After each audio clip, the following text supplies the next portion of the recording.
Yes. Ancha kalpatarubhishta kripa sindhobhya eva cha patitanam pavanebhyo vaishnavebhyo namo namaha. Om Jnanatimirandhasya Jnananjana Shalakaya Chakshurun Militang Jena Tasmai Shri Gurave Namaha. Mukhaṁ karoti vachalam pangum langhayate girim jakrapatamaham bande Shri Gurun Dinataranam. Shri Chaitanya Manobhishtam Stapitang Yena Bhutale Swayam Rupa Kadamahyam Tadati Swapadantikam.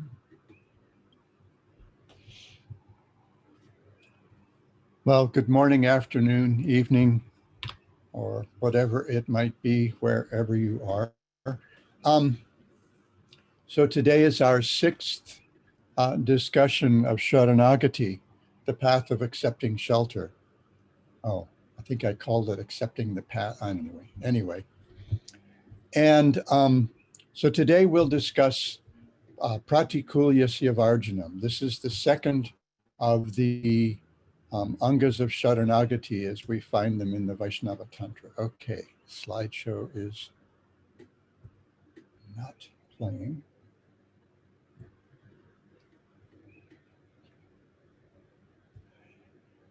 Should be. Okay.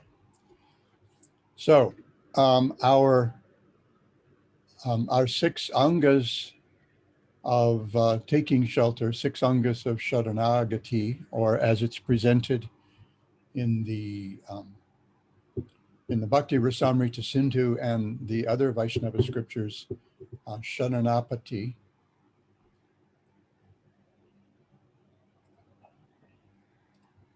Excuse me, are Anukulyasya Sankalpa Pratikulyasya Varjanam Rakshashatiti Vishvaso Goptritve Varanam Tata Atmani Kshepa Karpanye Shadvidha Sharanagati. So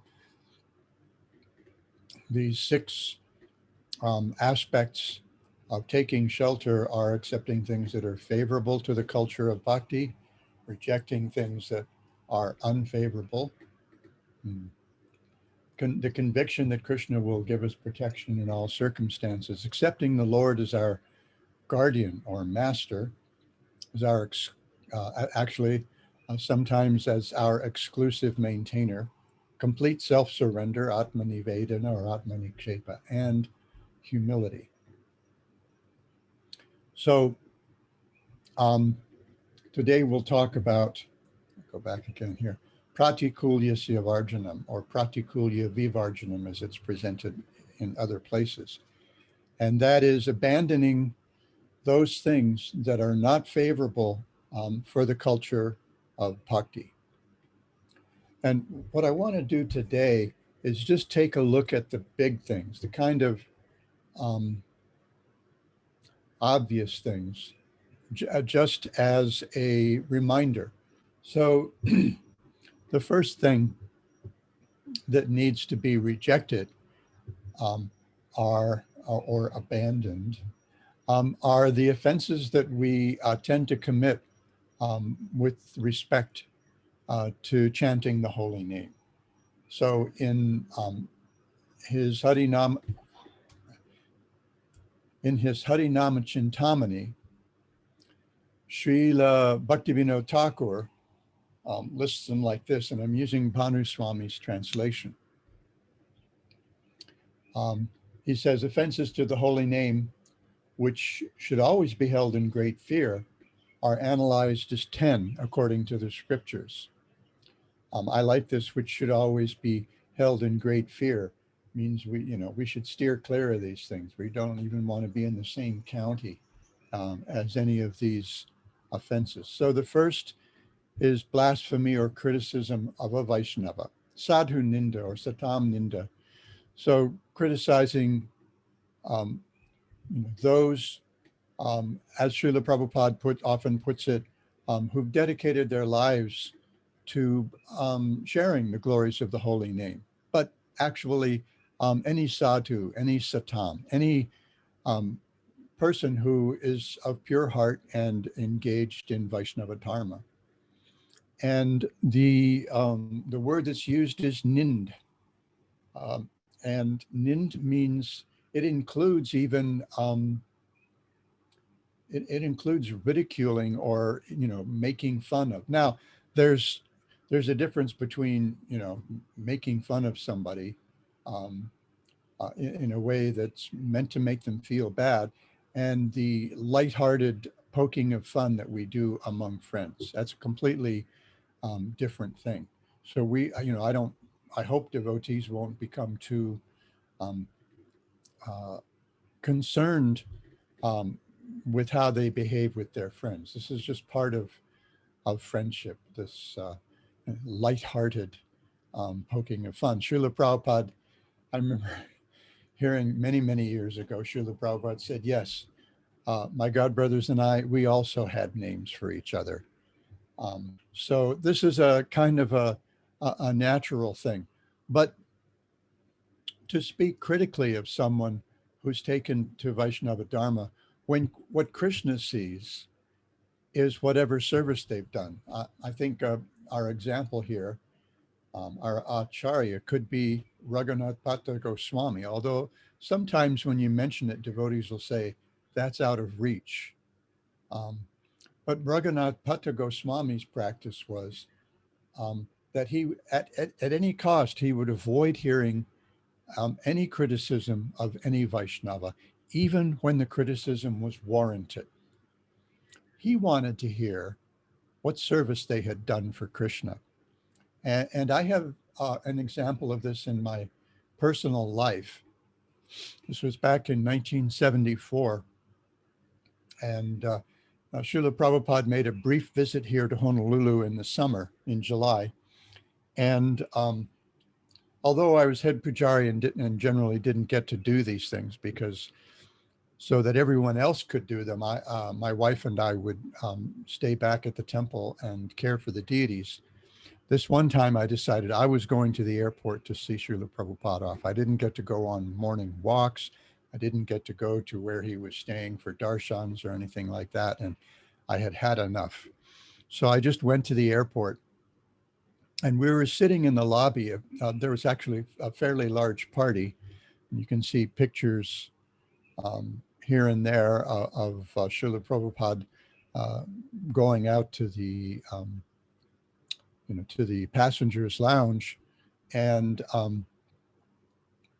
quite a large party of devotees. And I led the kirtan because everyone else hesitated. And although I'm generally not eager to lead kirtans, as my friends know, Prabhupada looked around and he said, no kirtan? So I just immediately started. And then most of the devotees stayed outside on the sidewalk as Srila Prabhupada went inside and kept the kirtan going, which was pretty cool. And a few of us went inside and sat with Srila Prabhupada. He was sitting up on the seats and the rest of us were sitting on the floor. And Satsvarupa Maharaj was reading to Srila Prabhupada from newspaper clippings from all around the world about Krishna consciousness and about his society, the International Society for Krishna Consciousness. And suddenly Srila Prabhupada looked up. He was listening intently, and then all of a sudden he looked up and he said, I hear that our Aniruddha is here in Hawaii, but he hasn't come to see me. And someone said, well, he's hasn't been doing very well. He hasn't been very spiritually very strong, so he's probably embarrassed. And someone else said, oh, actually, he's outside with the kirtan party. And Prabhupada insisted that Aniruddha come in. And it took a couple of attempts to convince Aniruddha to come in. And Aniruddha came into the passenger lounge, folded his hands in pranams, and he had maybe 3-4 inches of curly hair on his head, and he had a stud in his left earlobe, and he was wearing cut-off jeans and a t-shirt and slippers, or what some people call flip-flops. Here in Hawaii, we just call them slippers.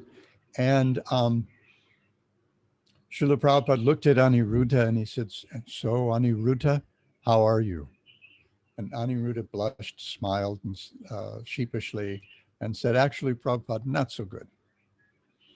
And then Prabhupada motioned for him to sit next to him on the seats. And Aniruddha didn't want to do that because the rest of us were sitting on the floor. But Prabhupada insisted. He sat down next to Srila Prabhupada.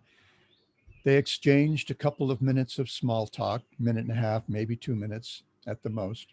And then Srila Prabhupada looked at us and said, in Los Angeles temple, he is the beginning. So he, along with Dayananda and Nandarani, he was one of the first devotees to go to Los Angeles and try to get ISKCON going there and the preaching of the holy name. And Prabhupada was pointing out that, yes, there may be some difficulty. Aniruddha, may be having some difficulty at the moment, but the important thing, the real thing, this because the difficulties are ephemeral, they pass, they come and go. He says, but the real thing is that he's done service for Mahaprabhu and his movement. And because I was friends with Aniruddha, I could kind of feel the consciousness among the devotees sitting with Srila Prabhupada shift. And I was very grateful. My wife and I used to hang out with him, and we knew what a good person he was, how much he loved Srila Prabhupada, even though his spiritual practices may not have been very strong at the time. The second is considering that other living entities, such as the devatas, are independent of Krishna. So this is something that we discuss among ourselves quite a lot. Here in the Honolulu temple, we're reading in the mornings after Tulsi Puja. We read Harinama Chintamani instead of chanting. We used to chant the 10 offenses against the holy name, and it seemed to me that doing that day after day becomes a little rote and mechanical. And if we were to ask somebody what's the fourth offense, when we're having breakfast prasadam, they may just feel themselves completely caught short. So I suggested that we read Harinam Chintamani instead, so that we could get a better sense of just how these offenses work and how we can avoid them, which is what Bhaktivinoda Thakur has Haridas Thakur discussed with Lord Chaitanya.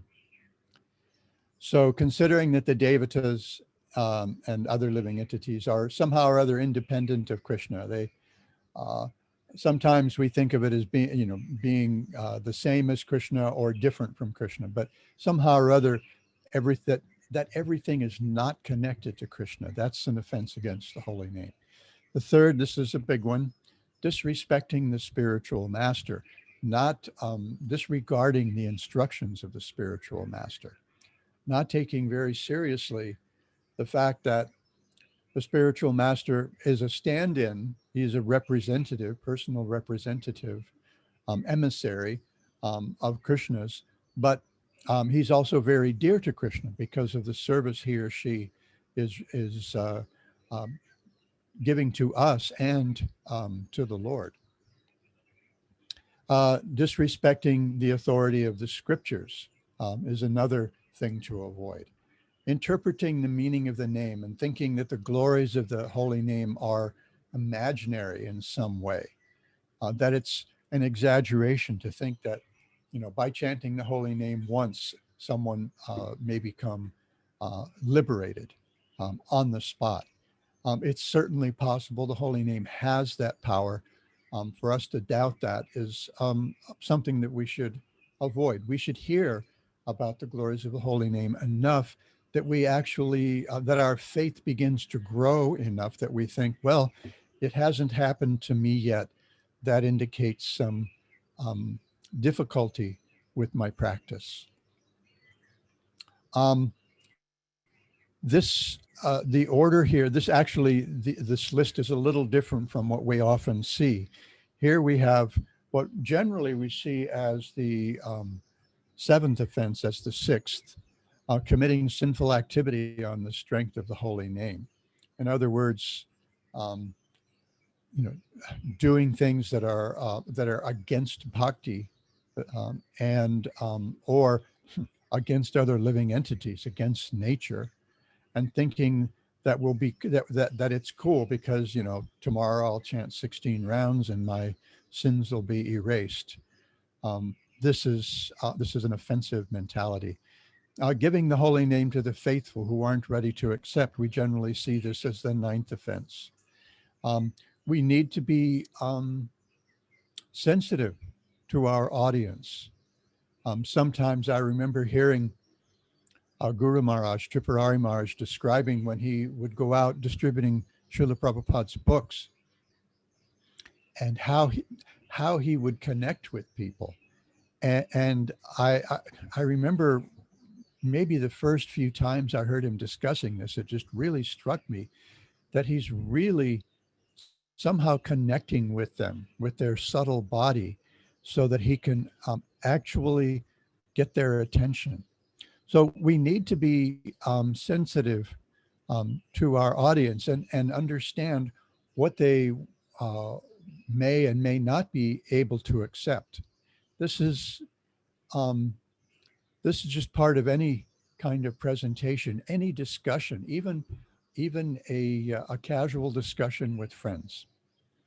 We we need to have a sense of where they're at, how they're doing today, so that we don't say something that's completely inappropriate. So when we find people who actually have no faith in the holy name, then we don't need to bother. We don't need to spend a lot of time with them. We can be nice to them. We can treat them respectfully, as we would anybody, so that they have a sense that, oh, devotees are decent people too, or something like that. But we need to try to tune in as much as possible to the nature and degree of their receptivity, so that we don't give them an opportunity to commit offenses themselves. Comparing the holy name to karma or material pious activity. This is also generally listed elsewhere in the list. So this isn't the chanting of the holy name is directly the supreme personality of Godhead, and accepting the holy name is the perfect form of worship of the Supreme Lord, especially for this age. And you know, we need um, to understand that. We need to understand that this is not just some religious activity. This is not some pious activity. This isn't something I do to get in order to get ahead in this world. In fact, if we're honest, chanting the holy name has a tendency to undo our situation in this material world. Inattention while chanting the holy name. Sometimes this is listed as an extra offense. I think Bhaktivinoda Thakur includes it here because he wants to discuss it among the among the offenses against chanting the holy name, because he sees it as the root um, of all these offenses. Um, there's a devotee who gives classes online sometimes that I occasionally attend, devotee from Potomac, Maryland, ISKCON in Potomac, named Gary Govardhan. And he made a point a few weeks ago in one of his classes where he said that love begins with attention. And we know that. We know that when it comes to our partners. We know that when it comes to our parents, our friends, our children, certainly. And it's certainly the case in our relationship with Krishna. Love begins with attention. So when we chant, um, when we chant, we should chant. This is kind of how I put it. Um, I try to stay away from other people when I'm chanting japa, because sometimes there's a tendency to people to want to talk, and when I start a round, I prefer to at least finish one round. When I finish, I prefer to chant at least 4 rounds together at a time. But so my attitude, my internal attitude is when I chant, which is kind of helpful to me. Um, in stilling my mind, I found this helpful to me even falling asleep at night, because I have so many things that I'm working on, that I'm thinking about, that not making enough progress on, that when I lie down to go to sleep at night and there aren't all these, uh, distractions, all of a sudden all these things will start rolling in my, running through my mind. And so I chant with my breath as I'm falling asleep, because it's become a habit that when I chant, I chant. So when I actually chant, the other things there's no room for the other things. So I'm actually able to, quiet my mind and fall asleep peacefully. Generally within a few minutes. Sometimes when it takes a little longer, I get worried, which makes it harder to go to sleep. So you get a vicious cycle. And then the 10th is um, not being completely attracted to the holy name, even when we understand the glories of the holy name, because of attachment, as the Thakur puts it in Harinam Chintamani, to the material identity of me and mine. So these 10 offenses, these are one of the big things that we need to try to abandon, try to avoid, try to run away from if we can.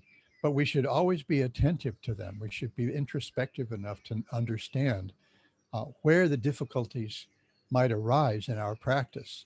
And often it will be one or more of these offenses against the holy name. And then there's another list of things that need to be avoided.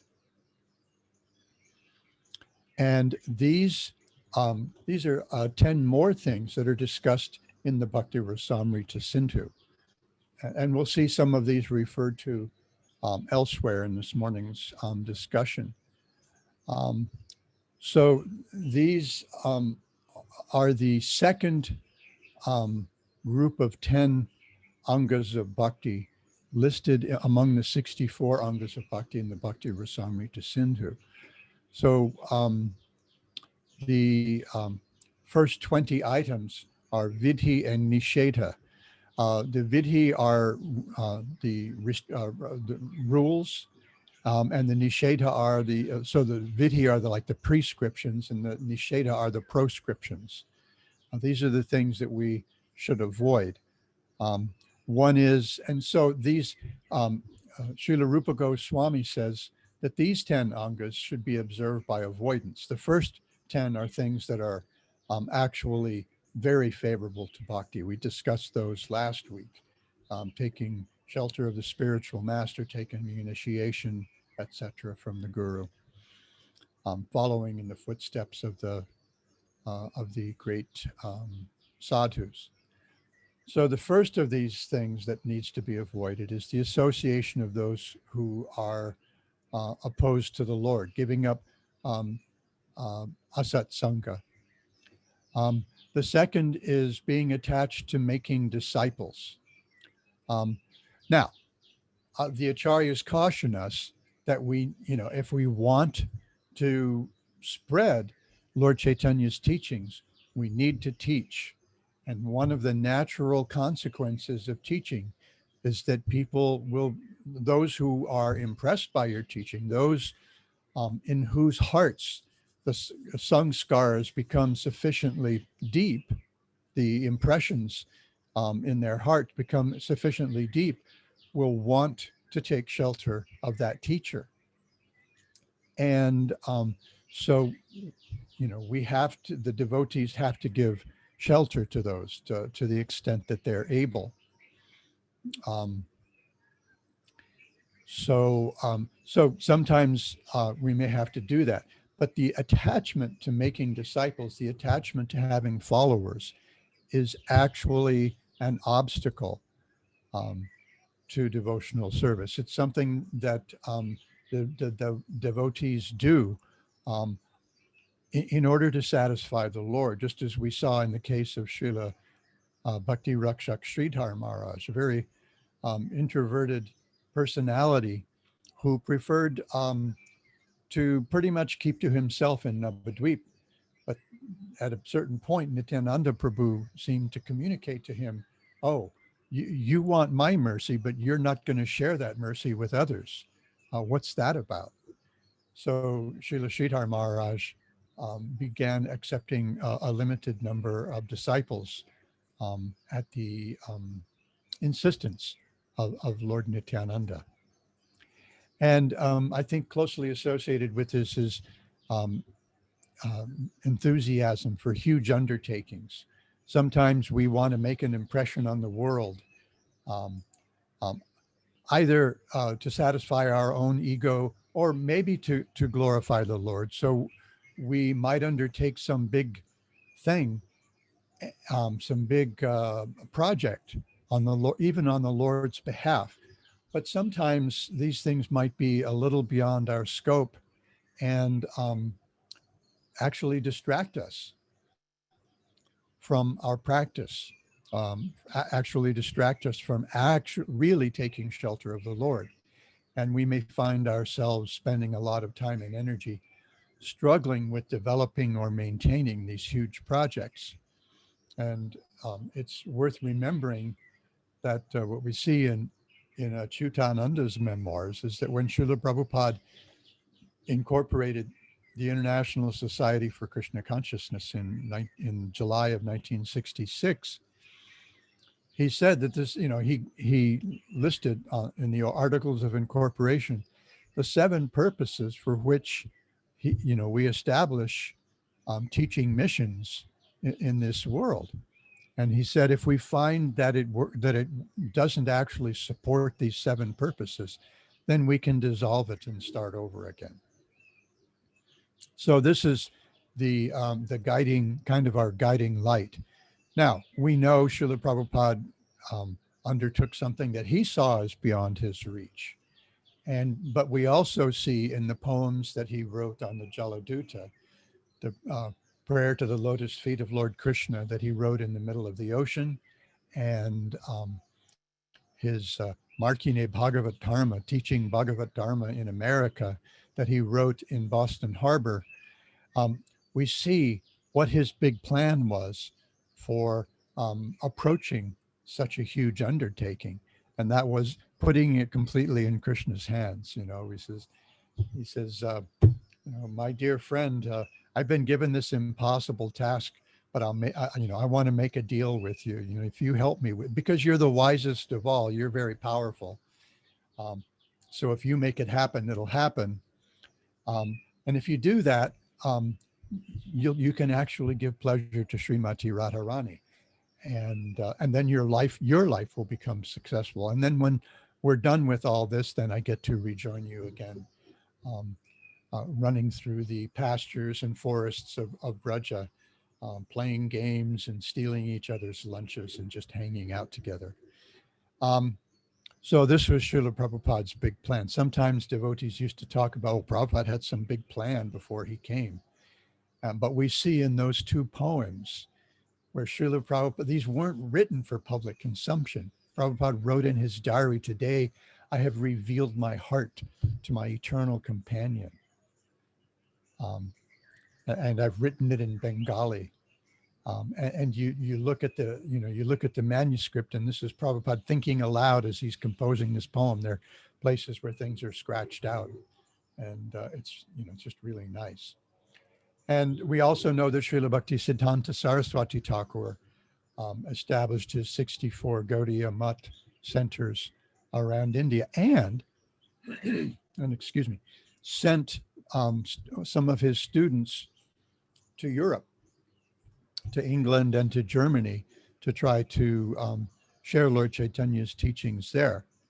So we think, well, we need to do big things, but we need to actually understand, we need to understand what our actual qualification is. And Srila Bhakti Siddhanta Saraswati Thakur himself, when he was asked about this, he said, you need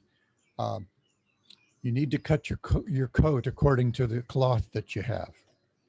In other words, if you think, if you can pull it off, if there's a chance that you can pull it off, go for it. But then later, he also told Srila Prabhupada privately when they were walking at Radha Kund, he said, if you ever get money, print books. This temple business, this is just headaches. People will fight over the rooms. And Srila Prabhupada himself experienced this when he built the Gurukula at the Krishna Balaram Mandir in Vrindavan. All of a sudden, the devotees were scrambling over, wanting which room they would have to have as an office for their project or whatever. And Prabhupada said, no, that's not what this is a Gurukula. And they said, but Prabhupada, how are we going to develop ISKCON? And Burijan told me many years ago that Prabhupada's response to that was, ISKCON FISKCON, bring boys. So we need to understand what these big projects are about. They're really about glorifying the Lord. Avoiding this, the next is avoiding study of useless books in order to earn a living or to defeat others in useless arguments. We need to understand what our time is for. Our time is for cultivating bhakti. So we read the books that help us better understand what bhakti is, how it works, and how we can make it part of our lives, how we can make our lives part of bhakti. And we may want to read books. My friend Kusha says, Shastra and how-to manuals. That's the extent of my reading. So that's a real kind of common sense approach, I think. And sometimes devotees need to read more broadly also to understand how people are thinking in the world and how we might be able to present Krishna consciousness to different audiences, especially to educated audiences, because we do want to at least be part of creating bhakti samskaras in the lives of people who might be able to influence others. Otherwise, just reading books for the sake of reading books, or so that we can beat other people up in an argument, that's actually detrimental to bhakti. Feeling miserable in material circumstances. We should have the attitude that Lord Brahma teaches in his Brahma Stotra in the 14th chapter of the 10th canto, that whatever comes, this is Krishna's arrangement somehow or other. And I should use that for my benefit.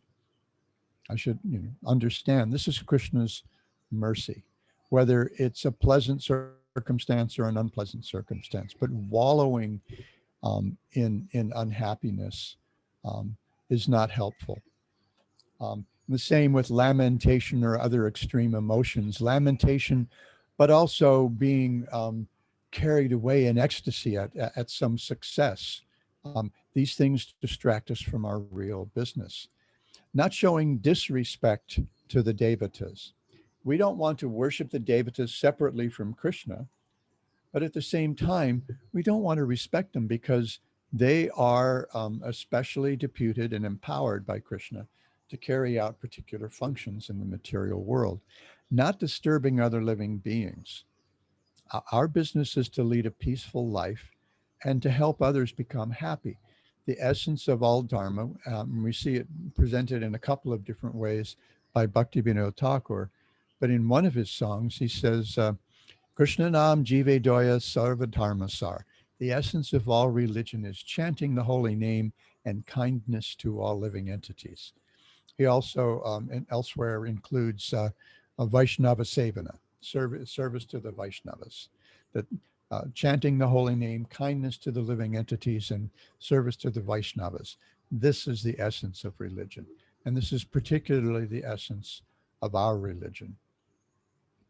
Not committing the seva aparads or nama aparads that are mentioned in, and those are discussed in, I think, Jiva Goswami's commentary on the Anga, which is avoiding aparads, one of these 10, when this particular Anga is discussed. Not tolerating criticism of Krishna and his devotees by those who are averse to them. Krishna tad bhakta vidvesha vinda. We just don't want to be in the neighborhood when Krishna and his devotees are being criticized. Now, if someone simply has a misunderstanding and there's some way we can help clarify that for them, then we might want to discuss it with them. Otherwise, we might just find something else to do. I remember having a conversation with many years ago here in Honolulu. This is in 1976, May of 76. My wife and I came from the Big Island, and we spent a couple of weeks staying with friends so that we could come hear Srila Prabhupada's classes, because we were missing that. We knew he was here, and we were only a couple hundred miles away, and so somehow or other we scraped together money to come. And so one morning, generally those mornings after class, my friend Siddha Swarupananda and I would talk for a while. And one morning we were talking about something just between the two of us, and somebody else came up and interrupted. And Siddha said, looked at his watch, and he said, "Oh dear, I've got a meeting." And he got into his car, pulled out of the temple's parking lot, and actually just drove around the block, pulled back in, and we resumed our conversation. And so we can politely find something else to do whenever something like this comes up. And then we see some things that need to be avoided in the second verse of Srila Rupa Goswami's Upadeshamrita. Atyahara prayasascha prajalpo niyamagraha janasangas chalalyam cha shadbhir bhaktir vinashyati. Srila Rupa Goswami says that our devotional service, our bhakti, might become spoiled by becoming too entangled in these 6 activities. 1, eating more than necessary or collecting more funds than required. 2, over endeavoring for mundane things that are very difficult to obtain. This is connected to one of the 10 angas 10 angas, which is practiced by avoidance that we saw before. Big projects. 3, talking unnecessarily about mundane subject matters. 4, practicing the scriptural rules and regulations simply for the sake of following them and not really for spiritual advancement, or neglecting the instructions of the scriptures and thinking that we can do things independently or whimsically. We can figure it out on our own. Associating with worldly minded people who aren't interested in Krishna consciousness, and then being greedy for mundane achievements. I think these are the translations from Srila Prabhupada's Nectar of Instruction. So we can discuss each of these a little bit. So the first is atyahara. Atyahara prayasascha. Atyahara, ati ahara. Ahara means, one meaning is eating, but also it means acquiring or obtaining, getting stuff. And as the Acharyas discuss it, Srila Sridhar Maharaj and Srila Prabhupada and Srila Bhaktivinoda Thakur, as they discuss this, it generally means enjoying sense objects beyond what's actually necessary to live in this world. And we see so many places in the Shastras, including the Bhagavad Gita in the 6th chapter, when the behavior of the yogi is discussed. Krishna is discussing how a yogi behaves with Arjuna, and he says that that eating, sleeping, recreation, these things are all indulged in a regulated way. We don't let ourselves get carried away with any of these things. We do what's necessary. We know that we need to eat certain kinds of foods in certain amounts at certain times of day in order to maintain our health and maintain our strength, in order to do our service. And the same thing with sleeping. You know, so many of us who joined Prabhupada's society early on had this whole thing about, minimizing our sleep and certainly no more than 6 hours of sleep. But then at a certain point in our lives, we realize we can't function. We can't get through a day um, because we're not sleeping well enough and we're not getting enough sleep. So we may have to be a little flexible, like a yogi, and understand just how much sleep we need, what conditions we need in order to get that. And certainly recreation. This was something that was not neglected here in Honolulu, although sometimes uh, we were encouraged not to sleep enough, not to eat enough, and we saw the detrimental effects that had on our practice along the way. Um, Still, at least the men, because our temple president enjoyed the ocean, enjoyed body surfing, we had opportunities to go into the ocean and go body surfing and sometimes just hang out on the beach and get to know each other a little better.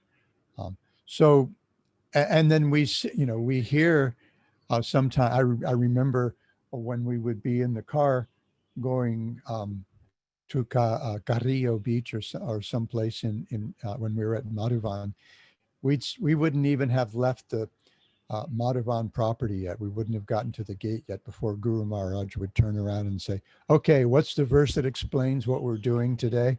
And somebody would call out that verse. So mainly, we try to engage whatever we have in service to the Lord and service to the Vaishnavas, and we understand what we need in order that we keep our machine operating properly.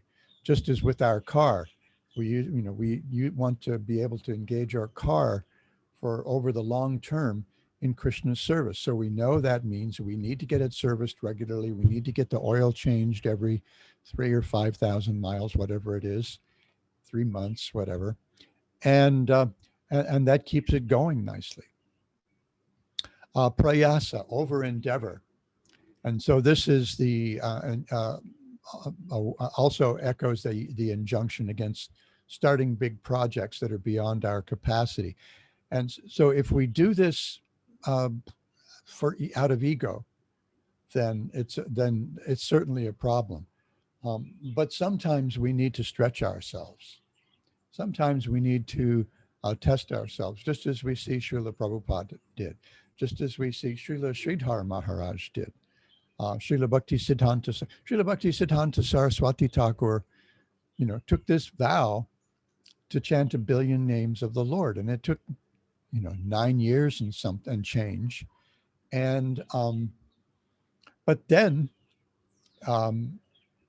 his disciple, I think it was the devotee who became Bhakti Pradip Tirtha Maharaj, told him, you need to share, your realizations with others.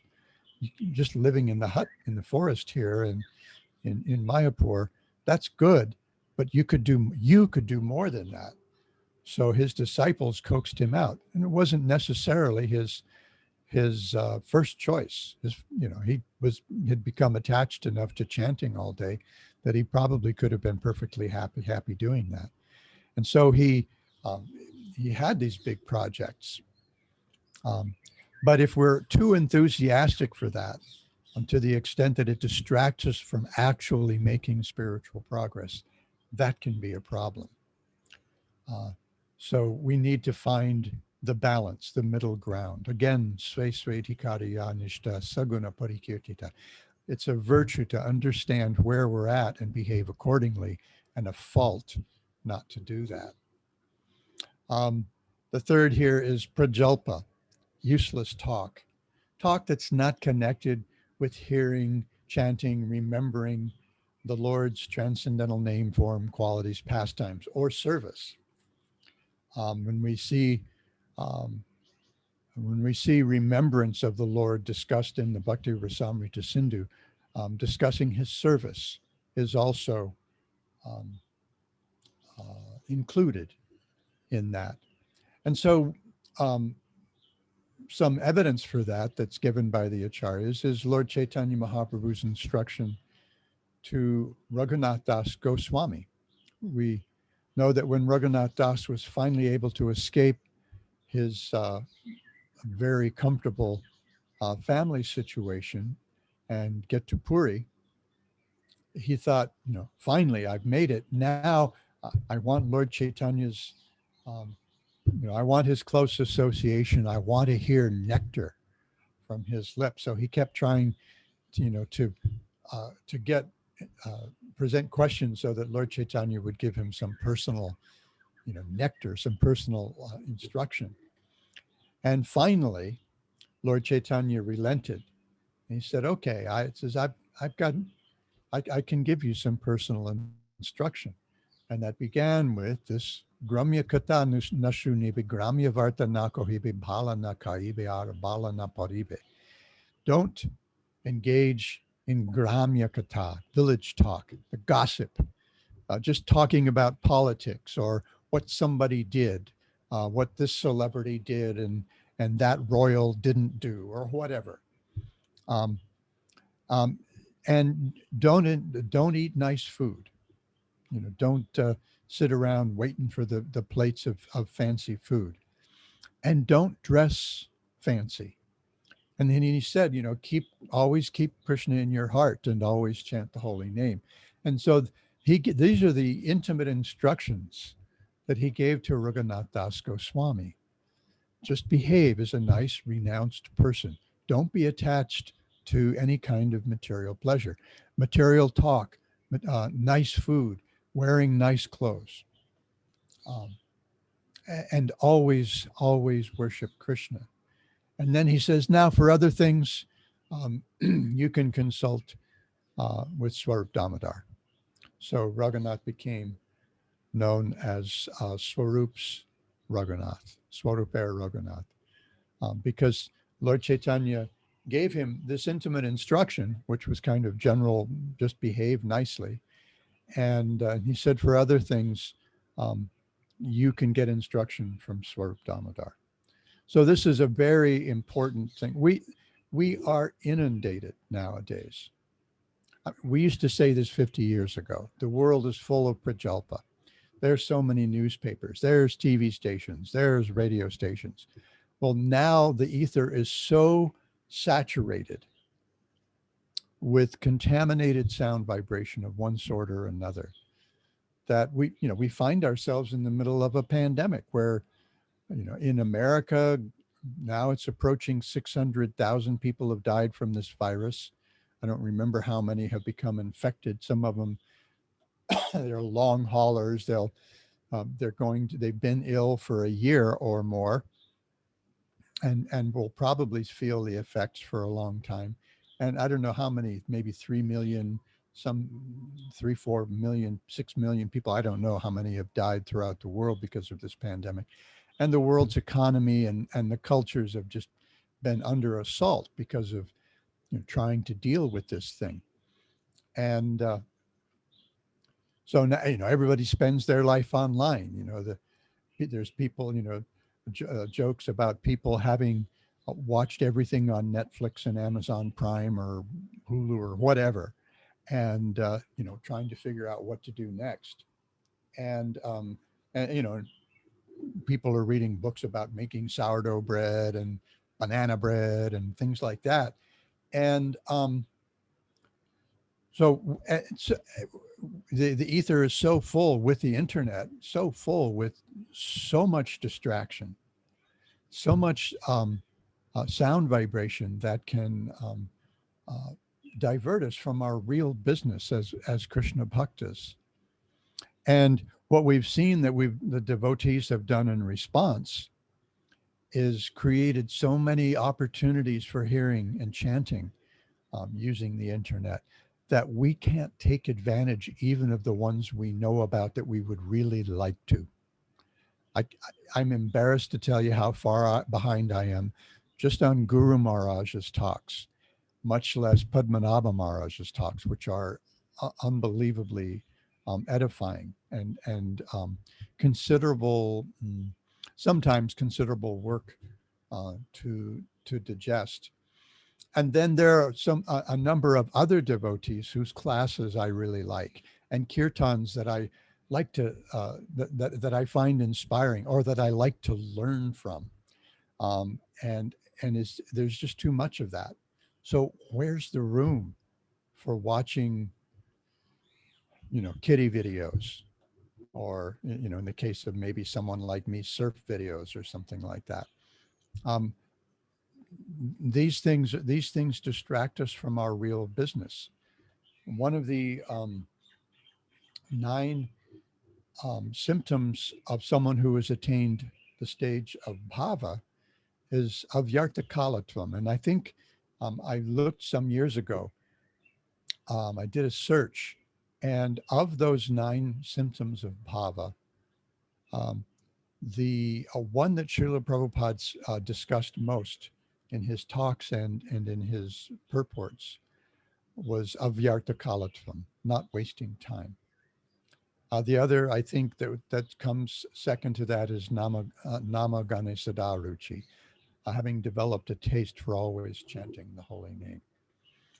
This Gramya Kata, talking about politics, talking about, the maskers and the anti-maskers, the vaxxers and the anti-vaxxers, and the politics around that, and the 5G, and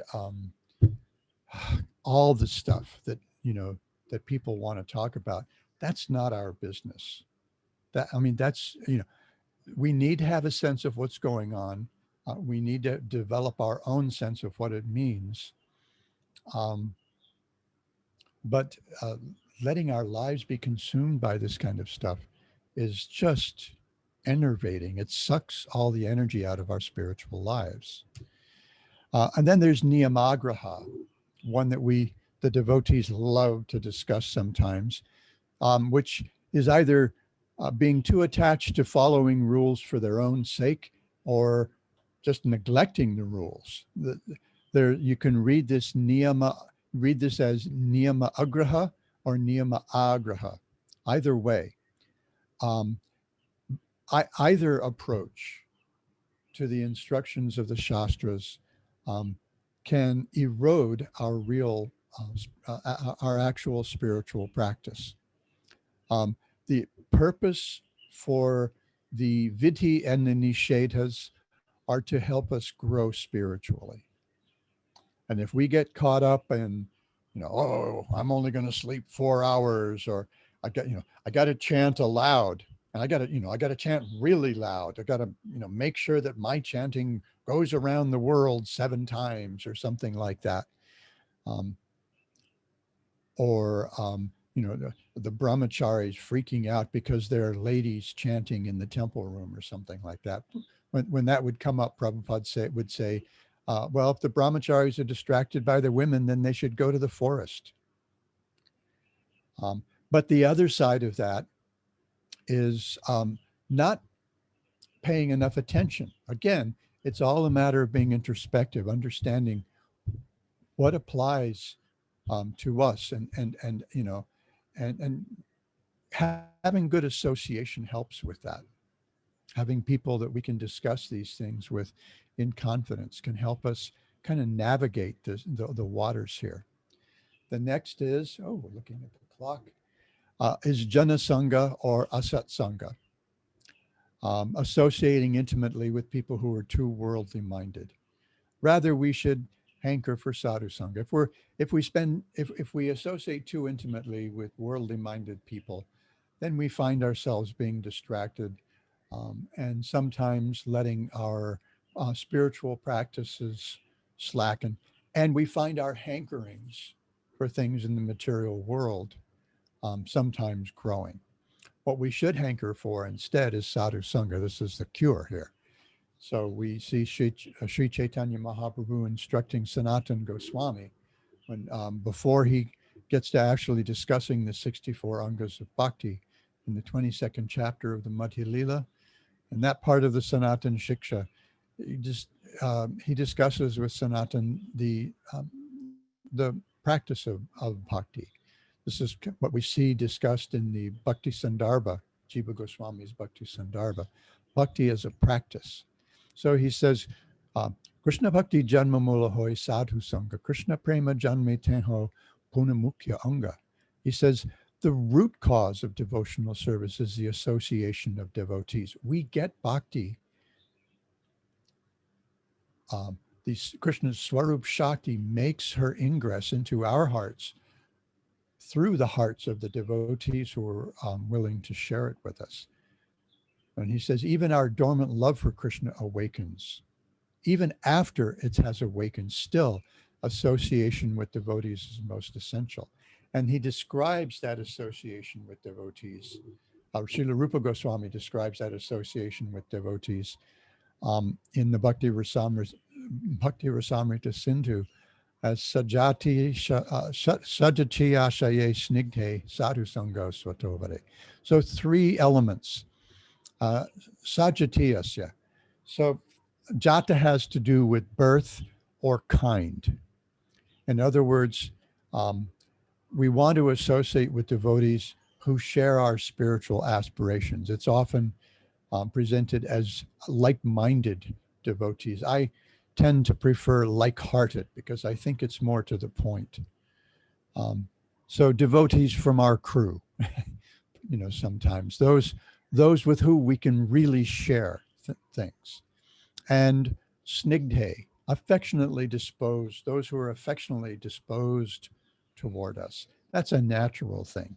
We don't want to associate with devotees who don't treat us like human beings.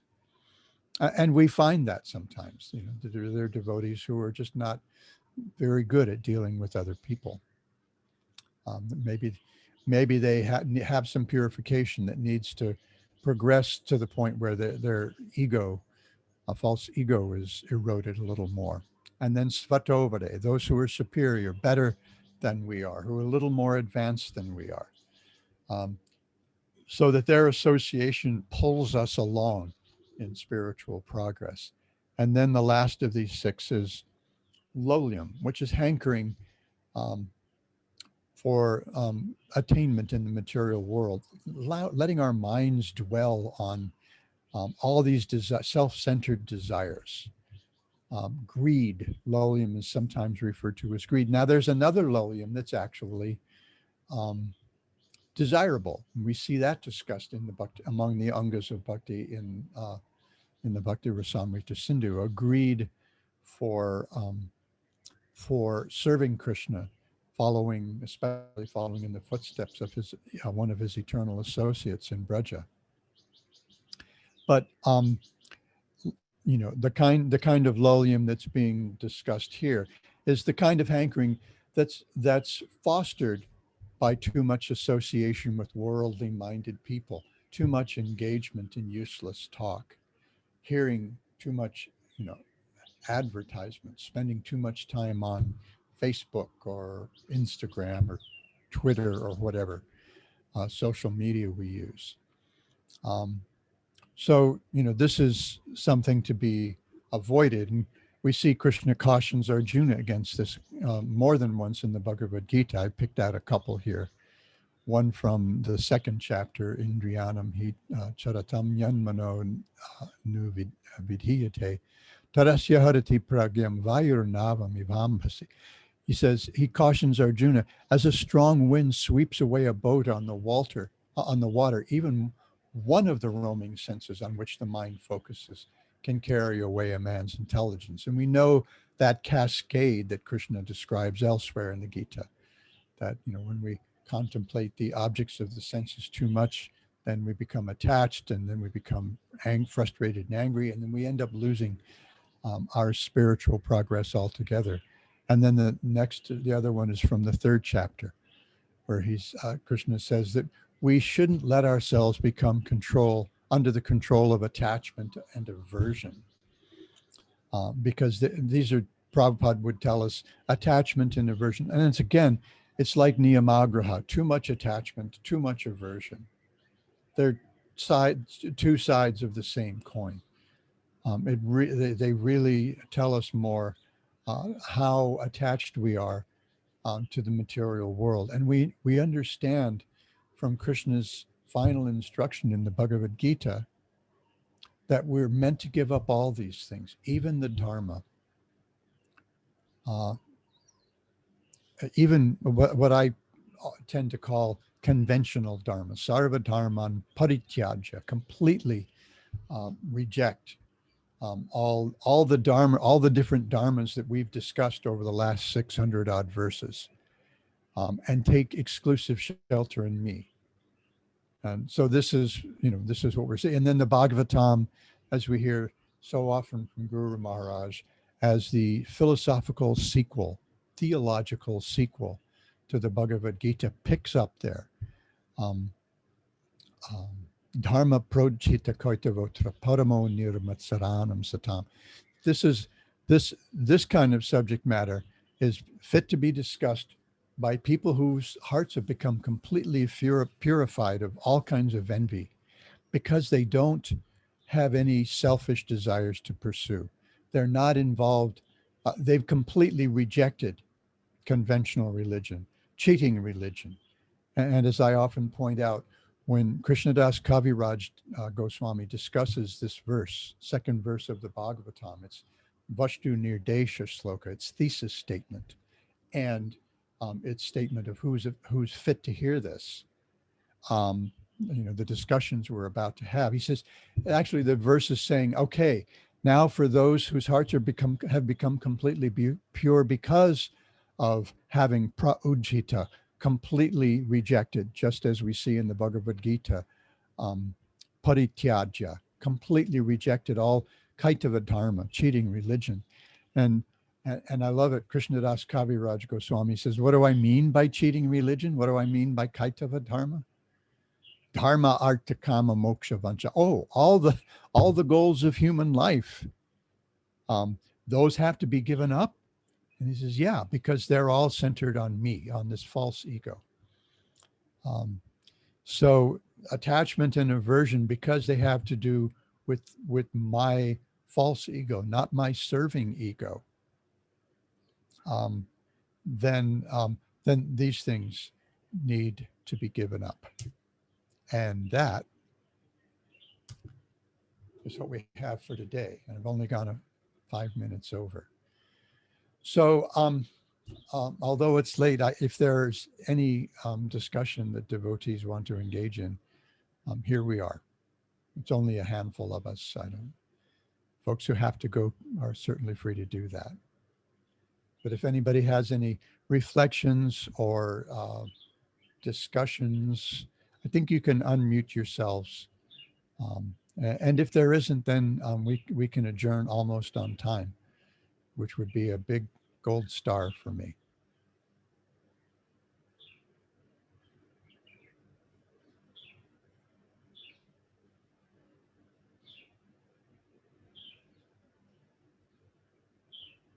Okay, that's a long silence.